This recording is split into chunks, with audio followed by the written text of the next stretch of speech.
Hello, my name is Shai. I want to show you how I make edgeware and grunge with some tips and tricks along the way. Before we can get a result like this, we need to get edge masks. Edge masks allow us to highlight edges. They are super useful. These are two of the most common ways to get edge masks. This one at the top is made by finding the difference between your geometry's normals and the bevel. While it is usable, it has a few issues. The most obvious issue is that we have a line going through the middle of our edge mask. This is because, in the middle of our mask, our normals point in the same direction as the bevel, meaning their difference value is 0. This issue won't appear on sharp geometry. This is the pointiness method. I prefer the pointiness method over the bevel method because it's simpler, more reliable, and has intuitive controls. Pointiness, as the name implies, will highlight sharp, angled edges. And finally, to highlight concave geometry, we use ambient occlusion. Let's take a look at one of the edges in my material. I made this detailed scratching effect by multiplying noise by my pointiness. When we do this, the noise is only visible when it's near an edge. Now, if we plug this noise into the factor of a mixed color, we can make a paint strip effect near the edges. We are using this as a mix between our color and a lighter, desaturated version of it.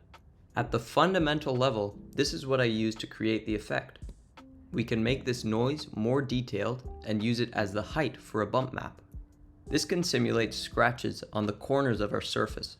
I use a similar technique to make the roughness input. This is my roughness input. Like I said earlier, I made pointy faces desaturated and brighter. This simulates the loss of paint or color after weathering. Now that we have realistic edges, we should simulate grunge using ambient occlusion. Grunge is pretty simple.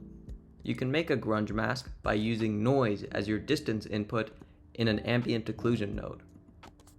Here is ambient occlusion with constant distance, and here I'm using noise as my distance input. This distorts the ambient occlusion to randomize it.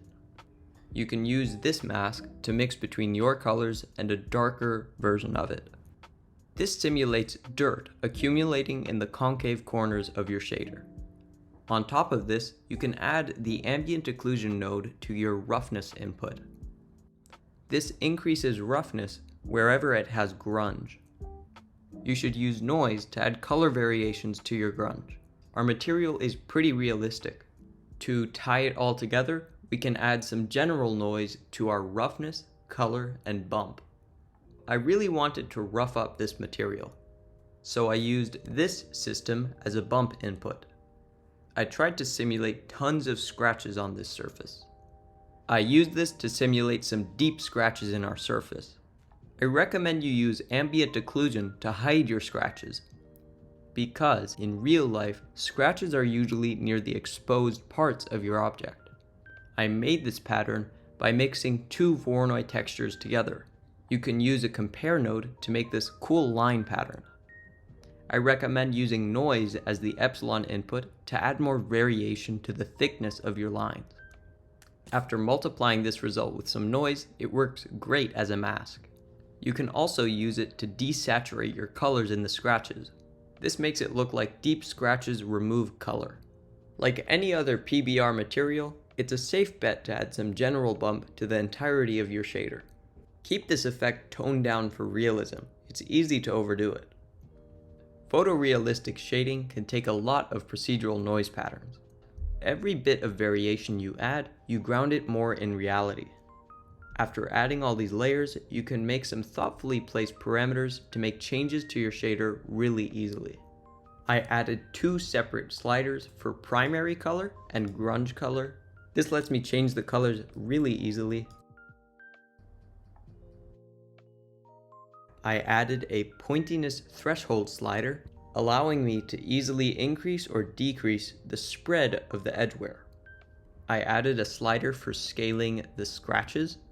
Since they use two Voronoi textures at once, I did not want to scale them individually. Here I can increase the scale to get some really detailed shots. You can replicate this shading process for all kinds of materials. I used a metallic shader to make some punchy reflections. What edgeware methods do you like to use in shading? Let me know in the comments. If you found this video helpful, it would be awesome if you supported by liking or subscribing. I hope this shader wasn't too daunting. It's just a bunch of procedural systems layered on top of each other. As a recap, here is the bump input, roughness input, and the color input,